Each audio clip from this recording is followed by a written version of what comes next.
Bonjour à toutes et à tous, j'espère que vous allez bien. Aujourd'hui, je vous propose d'analyser l'entreprise Ruby. Pour ce faire, nous allons tout d'abord regarder son rapport financier, nous ferons un point sur les fondamentaux et nous finirons par l'analyse graphique de Ruby.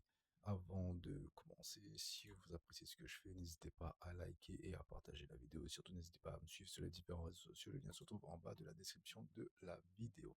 Alors, Ruby, nous allons commencer par le rapport financier qui se trouve tout simplement sur le site de Ruby. Donc, ici, donc là, nous sommes sur le communiqué de presse. Donc, on va dire c'est un peu la version light, en fait, tout simplement, du rapport financier. Si vous voulez plus de détails, ben, les autres rapports financiers se trouvent ici, hein, tout simplement. Et voilà, donc je vous invite à le lire en détail si jamais vous souhaitez investir de l'argent dans Ruby.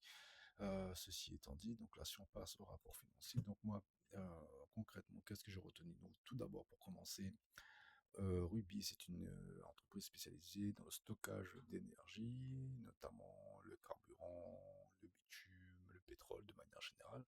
Et aussi, ils ont développé une activité de GLPL et maintenant, ils sont plus sur les énergies renouvelables.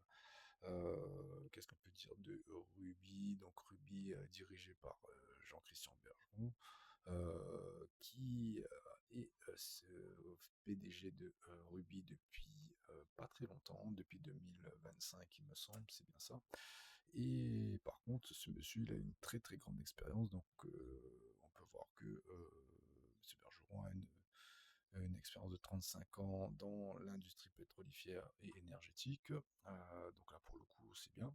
Et surtout, il a passé 8 ans chez Total à différents postes stratégiques en France et à l'international. Donc, ça fait que ce monsieur a une énorme expérience dans les milieux, on va dire, énergétiques.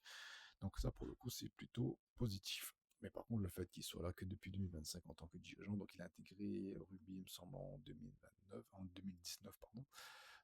Donc en 2019, donc ça fait 6 ans qu'il est en entreprise et il est maintenant à la tête de cette entreprise. Donc voilà, c'est un petit peu le petit bémol. Mais sinon, mis à part ça, très très grosse expérience dans l'industrie dans laquelle il évolue. Donc qu'est-ce qu'on peut dire d'autre sur Ruby? Donc Ruby, alors moi j'ai relevé trois faits importants pour 2025, notamment avec le développement de l'activité bitume en Afrique, hein, donc en Angola, en Libye, avec un objectif à 60 000 tonnes de stockage. Après, qu'est-ce que j'ai retenu? J'ai retenu aussi le fait que ils ont développé une feuille de route pour l'environnement, notamment pour 2030 avec Things Tomorrow. Donc là, c'est purement des démarches, on va dire, environnementales. Donc ça, c'est très bien pour l'image de l'entreprise. J'ai retenu aussi que l'entreprise a une forte croissance des volumes et des marges dans la distribution d'énergie, plus 6% notamment à noter, notamment sur le bitume africain. Donc voilà. J'ai oublié de préciser que Ruby a l'essentiel de son activité sur une zone bien définie, qui est, me semble, l'Afrique, l'Europe de l'Ouest et les Caraïbes. Je ne vais pas vous retrouver ça, mais je l'ai lu quelque part dans le rapport financier. Donc voilà, donc c'est bien spécifique, hein, comme on va dire géographie. Qu'est-ce que j'ai pu relever, notamment sur les perspectives d'avenir de Ruby? Donc sur les perspectives d'avenir de Ruby, j'ai noté une augmentation de l'EBITDA allez, on va dire 5%, notamment dû au taux de change euro-dollar.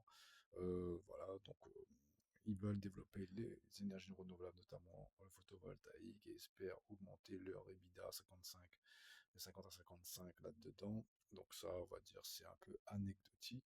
Et aussi, ce qu'on peut noter, c'est que on va dire qu'il y a une très grande discipline au niveau du cash flow. Ça fait que le cash flow est maintenu et qui est réinvesti, notamment pour toucher des dividendes. Donc voilà. Après, nous allons passer un petit peu aux chiffres. Donc là, comme je vous disais, les endroits où Ruby exerce son activité ici, Europe, Caraïbes et Afrique. Euh, alors, on va parler un petit peu du chiffre d'affaires rapidement. Donc rapidement, on va voir que le chiffre d'affaires de 2024 à 2025 a diminué de 110 millions, moins 2%. Donc ça, c'est plutôt, on va dire, pas très bien. Donc on aime bien voir des entreprises avec des variations de CA qui augmentent, hein. et pas qui diminue, parce que en fait, qui dit variation de salaire négative dit forcément variation de marge négative logiquement. On va voir ça après. Donc là, si on vient sur la marge, notamment en parlant de ça, donc là, on peut voir que la marge a varié de moins 10%, donc ça, c'est plutôt négatif. La dette, elle, elle a varié de manière négative, donc ça c'est plutôt positif, donc moins 30% de baisse. Et aussi, on peut dire, qu'est-ce qu'on peut dire? Donc le cash flow, comme je disais, c'est plutôt positif. Là, le cash flow, lui, il est aux alentours de 10% de progression, donc ce qui fait à peu près 67 millions de progression. Donc voilà, c'est plutôt positif tout ça. Donc voilà, donc là je vous ai balayé le rapport financier vraiment de manière rapide. Comme je l'ai dit au départ, si vous voulez investir dans le rugby, je vous invite à lire la version un peu plus complète qui se trouve ici, hein, tout simplement, et de lire attentivement et en détail. Ceci étant dit, donc là, on va regarder les fondamentaux d'un peu plus près maintenant. Donc alors, pour ce faire, nous allons prendre Coifin, nous allons regarder un petit peu les datas de l'entreprise Ruby. Donc ici, donc on va commencer par le CA. Donc là, on peut voir que le CA, de manière générale, donc à très long terme, il est en augmentation, il n'y a pas de problème. Mais par contre, depuis 2023, il y a une stagnation, voire même un léger déclin. Donc, comme on l'a vu dans le rapport financier, on était à moins 2% entre 2024 et 2025. Donc ça, pour le coup, on va dire à long terme, c'est bon, ça fonctionne très très bien. Mais par contre, à court terme, moyen court terme, voilà, en fait, hein, tout simplement, Ruby, le chiffre d'affaires est en train de diminuer. Donc ça, c'est pas très positif. Maintenant, si on regarde un petit peu au niveau de la marge, donc ici au niveau de la marge, donc là, si on regarde au niveau de la marge, donc on est aux alentours, alors je vous enlève ça. Donc là, on est aux alentours des 5%, donc là, ce qui nous fait une marge nette de, alors 6,53 par 0,5 ici, pour cent. Donc ça fait 326 millions de marge nette. Donc on va dire que c'est, voilà, plutôt, on va dire, c'est moyen, on va dire, hein, c'est pas exceptionnel. Donc, moi, pour moi, exceptionnel, c'est aux alentours de 20, 25, 30. Là, c'est vraiment exceptionnel. 5%, on va dire que c'est, voilà, vraiment, enfin, s'il faut donner un avis, c'est vraiment un avis très neutre. Graphiquement, on peut voir que depuis 2025, la marge elle diminue. Mais si on recule un petit peu, on peut voir que voilà, on est en moyenne aux alentours des 5. Voilà, donc c'est pas, en fait, c'est pas si négatif que ça. Maintenant, ce qui est important, c'est de mettre cette marge nette en rapport par rapport à la dette. En rapport par rapport à la dette, effectivement. Et donc, si je regarde la dette, donc là, on a une dette de 1,5 milliard. Donc, on a une marge nette de 326, il me semble. Donc là, à vue d'œil, il faudrait entre 4 et 5 ans pour pouvoir rembourser cette dette. Je donc 4,5. Donc ouais, c'est ça. Entre 4 et 5 ans. Donc c'est plutôt pareil. Moi, je trouve ça neutre. Voilà. Donc pour le coup, là, c'est un petit peu en stagnation depuis allez, 2023.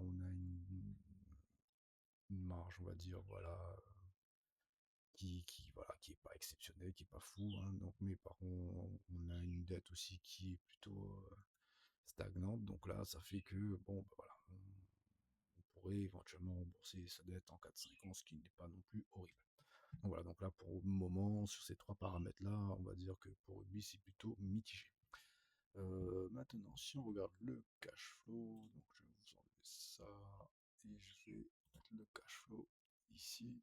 Donc là, on va voir que le cash flow depuis 2022 il est en augmentation et on dirait qu'il veut encore augmenter. Donc ça, c'est plutôt positif pour le coup.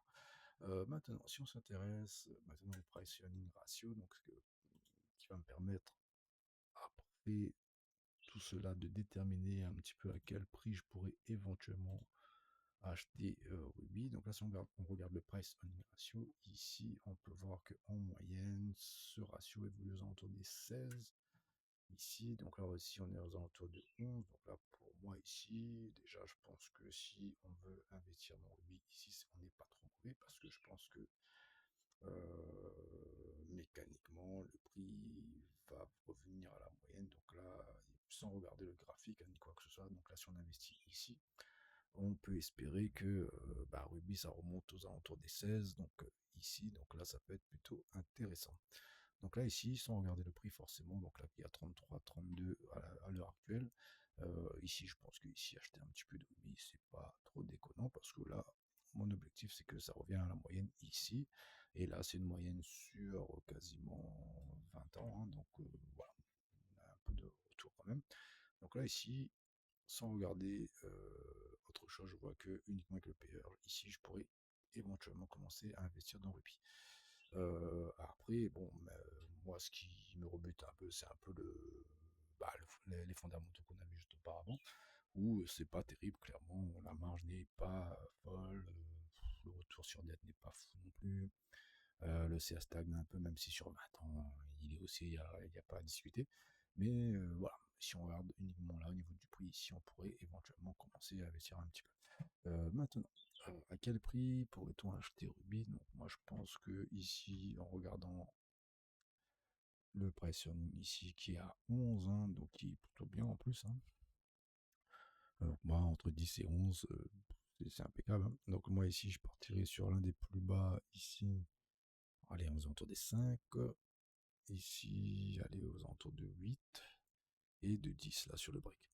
Donc, si on calcule pour P, donc là, je vous remets la formule ici du price earning ratio. Donc, c'est le cours de l'action sur le bénéfice qui donne le price earning ratio. Donc, si on veut obtenir le cours de l'action, on va multiplier le price earning ratio par le bénéfice par action. Donc, ici, donc le bénéfice par action. Donc là, on va prendre le bénéfice. On va multiplier par le PER. Donc, on va enlever ça. Donc, 3, 2 millions fois 5, on avait dit. Divisé, donc on va ramener ça par le nombre d'actions en circulation, donc on va retrouver ça ici sur TradingView. Ici, donc là déjà, si on analyse un petit peu le nombre d'actions en circulation, donc là on peut voir que ça fait que augmenter. On atteint un plafond et là ça recommence à entre guillemets diminuer un petit peu, mais ça stagne en tout cas. Bon, on va dire que en fait tout ce que je regarde de Ruby depuis tout à l'heure, ça me donne uniquement un sentiment neutre en fait, parce que c'est ni bon ni mauvais, donc c'est moyen. Voilà, moyen, c'est le mot qui colle.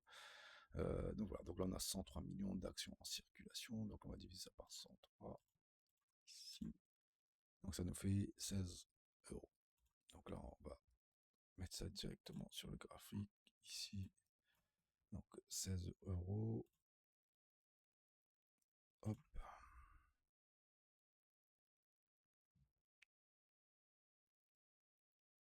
Allez, ici.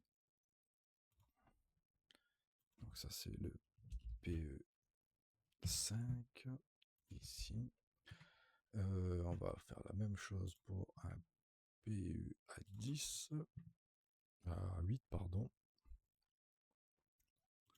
Marge nette fois 8 divisé par le nombre d'actions en circulation ici. Donc 25 euros.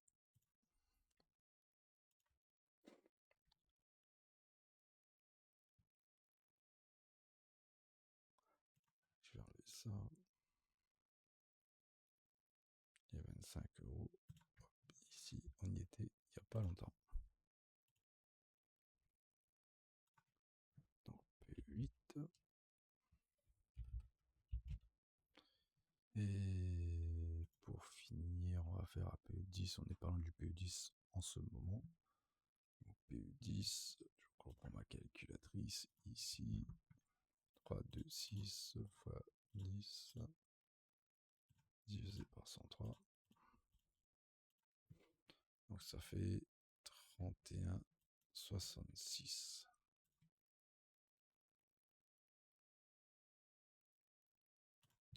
On va mettre ça comme ceci. Hop.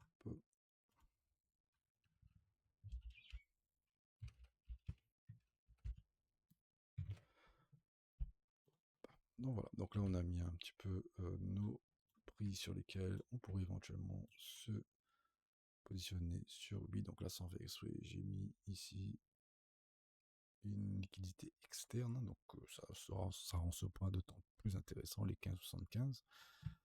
donc, une fois qu'on a mis ça, donc voici un petit peu les prix sur lesquels on pourrait éventuellement commencer à investir sur Ruby si l'aventure, le rapport financier vous a convaincu, si voilà, vous avez fait votre petite enquête, votre petite recherche, tout va bien. Donc là, vous regardez niveau graphiquement. Donc là, ici, je pense que ici, on peut commencer à investir sur lui sans problème. Donc là, si on a 1000 euros, imaginons, donc on va commencer à mettre 200 euros ici, 200 euros là, et éventuellement 600 euros ici, hein. Donc c'est comme ça qu'on investit au fur et à mesure. Et après, quand l'action forme ce genre de structure, ben là, je vois que Ruby va commencer à aller chercher un petit peu plus haut, peut-être, hein. Donc là, il essaie de marquer un breaker ici. Après, c'est quand le prix se retourne, ben, on essaie de reprendre ça un petit peu plus haut.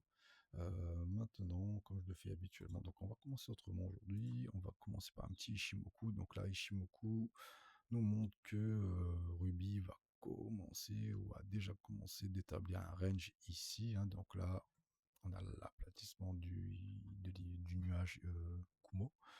Donc ça, c'est un signe que l'action va commencer à ranger, hein, dans le temps. On peut voir que le prix a passé quelques,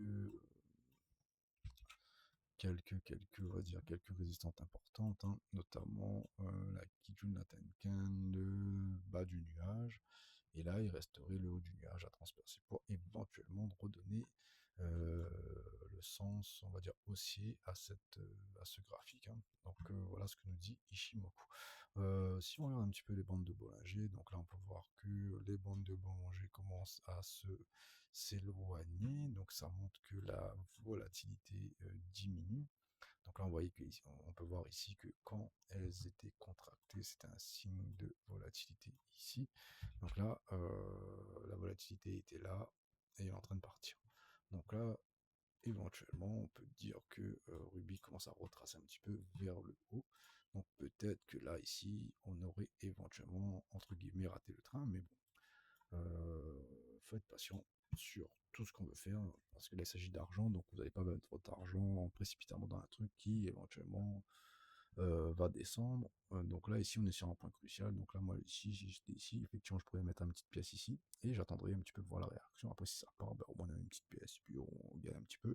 Vaut mieux gagner un petit peu que perdre beaucoup. Maintenant, si on met un petit Fibonacci rapidement, donc là, on peut voir un petit peu sur les zones où on est. Donc là, on va prendre le plus bas du prix. Hop. Donc là, on est en zone de rechargement. On était en tout cas en zone de rechargement long terme.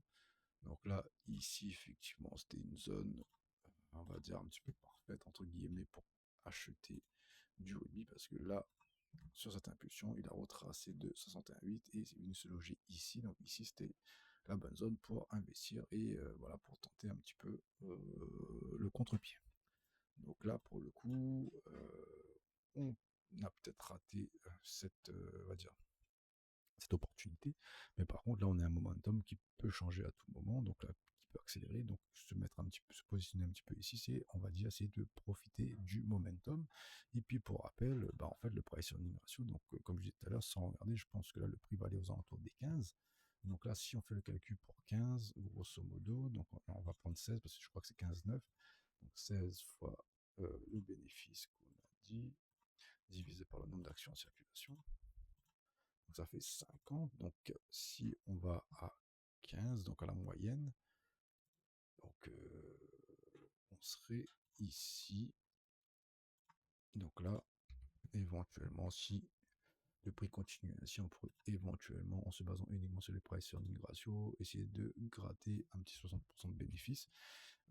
En tout cas, le prix, il essaie de former une structure en W, comme vous pouvez voir ici. Je vais vous prendre ça, hop, là. Donc là, il faudrait qu'il break ce niveau. S'il arrive à breaker ce niveau pullback, ça pourrait éventuellement lancer une jambe haussière et pourrait prendre un peu de bénéfice ici uniquement en se basant sur les price earning ratio. Là, pour le coup, la zone de rechargement long terme graphique, on l'a un petit peu manqué, mais c'est pas grave, hein. Donc c'était aux alentours de 2023, début 2025. Mais c'est pas grave, mais là, pour le coup, on pourrait éventuellement profiter du momentum s'il y en a. Donc là, on va regarder un petit peu les volumes où on en est. On peut voir qu'il y a eu un peu de volume quand même qui s'est exécuté. Donc là, on est en mensuel. Donc là, c'est les volumes mensuels. Donc là, on peut voir que effectivement, au niveau des volumes, il y a pas mal de personnes qui se sont positionnées ou vendues, hein. S'ils ont acheté ici, eh ben, ils se trouvent sur la tête sous l'eau, peut-être qu'ils ont vendu, c'est là que les gros, entre guillemets, rachètent. Donc là, ici, effectivement, il y a pas mal de volume qui s'est exécuté. Pareil, si on veut voir où ce volume s'est exécuté, nous allons regarder un petit volume profile. Donc, je vais venir prendre ici.